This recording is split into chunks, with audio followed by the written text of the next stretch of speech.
એને પરમિશન આલ્યું તમને?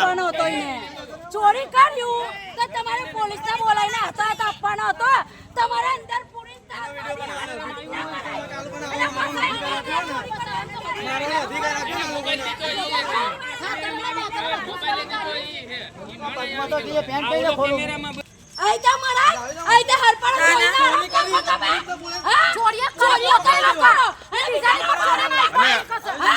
લેબરનો મોબાઈલ હતો, અમારો કોઈનો નહોતો. હું જે 300 રૂપિયામાં કામ કરે ને એના મોબાઈલ ચોરી કરે. અમદાવાદના અસરવા સિવિલ હોસ્પિટલમાંથી એક ગંભીર ઘટના સામે આવી છે. પૂનમભાઈ જેઓ કોન્ટ્રાક્ટ ઉપર કામ કરતા હતા, તેમની ઉપર બાઉન્સર દ્વારા ઢોર માર મારવામાં આવ્યો હતો. હુમલો એટલો બધો ગંભીર હતો કે તેમને તાત્કાલિક રીતે સિવિલ હોસ્પિટલમાં ખસેડવા પડ્યા, પરંતુ સારવાર દરમિયાન બીજા જ દિવસે તેમનું કરુણ અવસાન થયું. પૂનમભાઈના અચાનક મૃત્યુ બાદ તેમના પરિવારજનોમાં ભારે રોષ જોવા મળી રહ્યો છે. તેમનો આક્ષેપ છે કે આ હુમલામાં સામેલ આરોપીઓ સામે તાત્કાલિક કાયદેસર પગલાં લેવા જોઈએ અને પૂનમભાઈ તથા તેમના પરિવારજનોને ન્યાય મળવો જોઈએ. પરિવારજનોની ખાસ માંગ એ છે કે પૂનમભાઈએ મૃત્યુ પહેલા લખેલો પત્ર તેમને સોંપવામાં આવે. તેમનો સ્પષ્ટ સંદેશ છે કે જ્યાં સુધી અમને ન્યાય નહીં મળે અને પૂનમભાઈ દ્વારા લખાયેલો પત્ર અમને નહીં મળે ત્યાં સુધી અમે પોસ્ટમોર્ટમ ઇન્કવાયરીમાં સાઇન નહીં કરીએ. હાલમાં મૃતકના પરિવારજનો સિવિલ હોસ્પિટલ ખાતે અડગ રહીને ન્યાય માટે લડી રહ્યા છે. આ સમગ્ર કેસને લઈને આસપાસના લોકોમાં ભારે ચિંતા અને ચર્ચાનો માહોલ છવાઈ ગયો છે. એક પરિવારનું દુઃખ, એક ન્યાય માટેની લડત. હવે જોવાનું છે કે કાયદો વહેલું પગલું ભરે છે.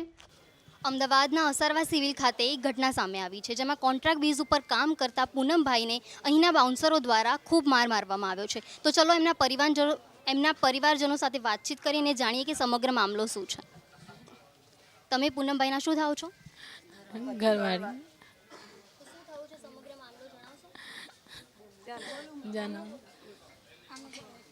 શું થયું છે સમગ્ર મામલો જણાવશો? અમારા અંદર દર્દી અંદર એડમિટ છે, તો બી અમે આરોપીને ત્યાં પોલીસ સ્ટેશનમાં હાજર કર્યો, તો બી હજુ દર્દી અંદર એડમિટ હતા તો આરોપીને છોડ્યો કેવી રીતના પોલીસવાળાઓ, અને હજુ લગી 4 દિવસથી અમને ન્યાય મળ્યો નથી.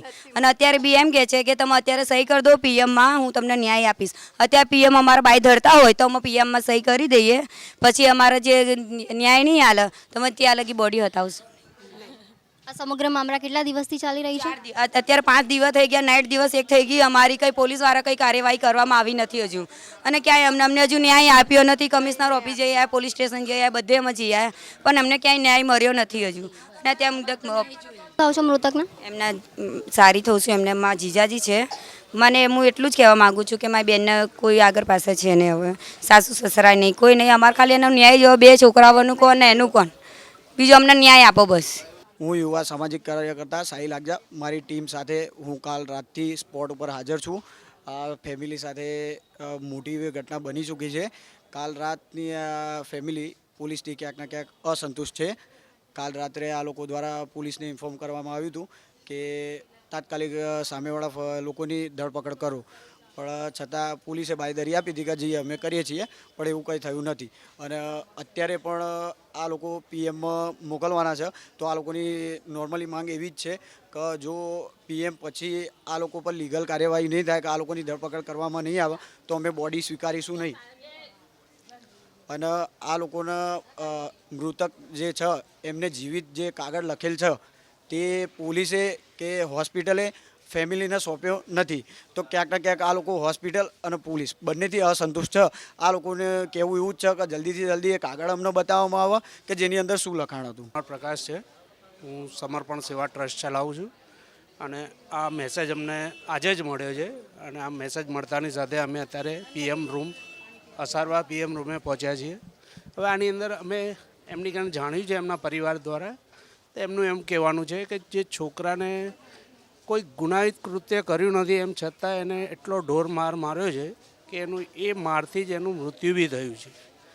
દવાખાનામાં એડમિટ રહ્યો છે.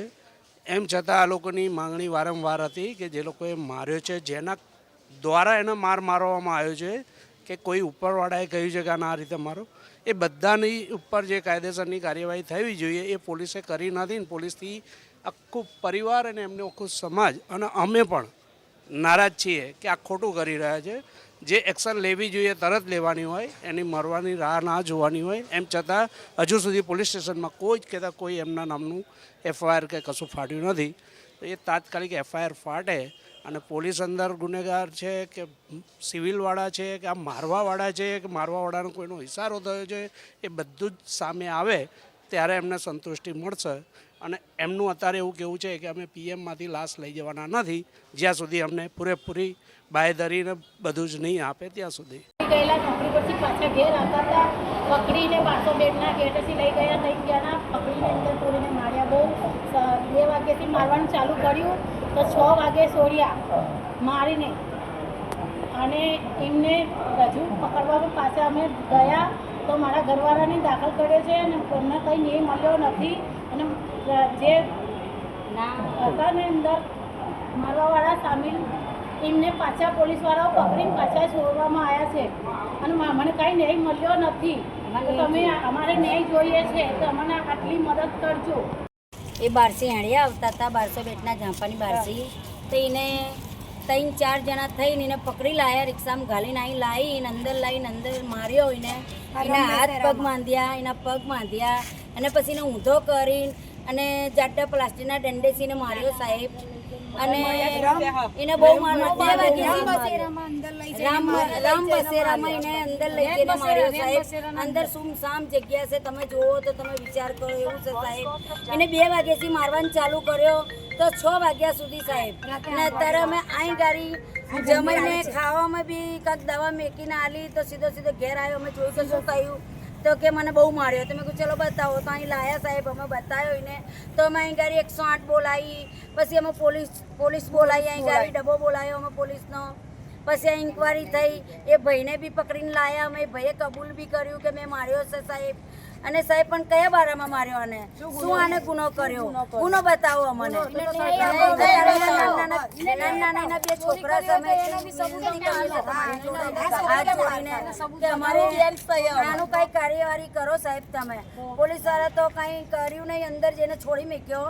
એને શીખવા શું કીધું શું ના કીધું, સામેથી શું ફોન આવ્યો ના આવ્યો. અને એને પકડાયો, મારી છોકરીની જીબાની લીધી અંદર જઈને છોડી મૂક્યો સાહેબ. અને પોલીસ વાળા કોઈ એક્શન લેતા નથી અને કોઈ જવાબ અમને હરકી રીતે આપતા નથી. હાલમાં આ બાબતે અકસ્માત મોત નોંધણી કરી અને આગળની તપાસ જે છે એ જે મૃતક છે પૂનમભાઈ પટણી, એમને નિવેદન પણ જે તે વખતે જ્યારે 11 તારીખનો બનાવ છે તો 12 તારીખે એમના નિવેદન એમના અને એમના મિસિસ જે ઉર્મિલાબેન છે બંનેના નિવેદનો પણ નોંધણી કરવામાં આવેલી છે.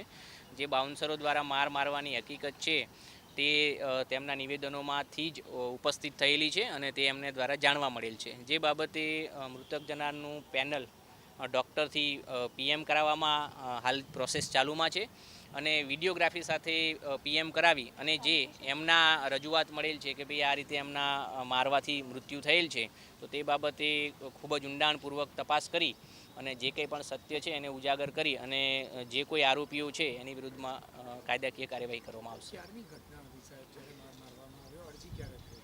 11 તારીખના રોજ અમને સિવિલ હોસ્પિટલથી રજૂઆત મળેલી હતી. તે અનુસંધાને રાત્રિનો બનાવ હતો. તે અનુસંધાને 12 તારીખના રોજ સવારમાં વહેલી સવારે 1 વાગે આજુબાજુ તેની અમારી ઇન્વી ટીમ દ્વારા નિવેદનો નોંધવામાં આવેલા છે અને ડૉક્ટરી તપાસ અને ડૉક્ટરી જે છે સારવાર બાબતે અમે સર્ટિફિકેટ પણ માગેલું છે કે ભાઈ આમનું જે ઈજાનું જે નિશાનો છે એ કેવા પ્રકારના ઈજાના નિશાનો છે તે સર્ટિફિકેટ અમને આપે. એના આધારે હથિયારથી જો ઈજાના નિશાન થયા હોય છે, ક્યારેક મૂઢમાર મારવાથી ઈજાના નિશાન થયા હોય છે તો એના આધારે કાયદામાં કલમો લાગતી હોય છે. જે જાણી અને આગળની કાર્યવાહી કરવા માટે અમે એ જ દિવસે ડૉક્ટરી અભિપ્રાય માગેલ છે. બાઉન્સર છે એ ક્યાંના છે? સિવિલ હોસ્પિટલના છે, રેન બસેરાના છે, ગ્રીન બસેરાના છે, શું છે? કઈ કંપનીના? હાલની જે માહિતી પ્રાપ્ત થઈ છે તે અનુસંધાને સિવિલ હોસ્પિટલના તે બાઉન્સરો નથી એવી માહિતી અમારી પાસે અત્યારે ઉપલબ્ધ થઈ છે. તે લોકો એક રેન બસેરાનું કન્સ્ટ્રક્શન ચાલી રહ્યું છે તેના બાઉન્સરો હોવાની માહિતી પ્રાપ્ત થઈ છે. તેમાં જે ઉર્મિલાબેન છે તેમને તેમનું નામ વિવેકભાઈ કરીને જાહેર કરેલું છે તો તે બાબતે તેમને કાલ રાતથી જ શોધવાના પ્રયત્નો ચાલુમાં છે અને અમારી ટીમો જે છે એ બાબતે આગળની પ્રયત્ન કરી રહી છે. એ હાલ હજુ અમારી પાસે કોઈ ચોક્કસ માહિતી ઉપલબ્ધ નથી પણ પ્રાથમિક રીતે એવું જાણવા મળેલ છે કે જે રેન બસેરાનો જે કોન્ટ્રાક્ટ આપેલો છે તે લોકોએ રાખેલા હોવાની હકીકત ઉપસ્થિત થઈ છે.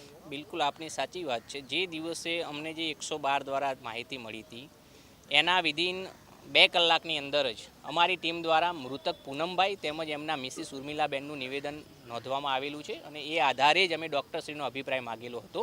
એટલે પોલીસે ઓન ધી સ્પોટ વિધિન 2 અવર્સમાં એની કાર્યવાહી કરેલી જ છે અને જે અમારી પાસે પુરાવો પણ ઉપલબ્ધ છે.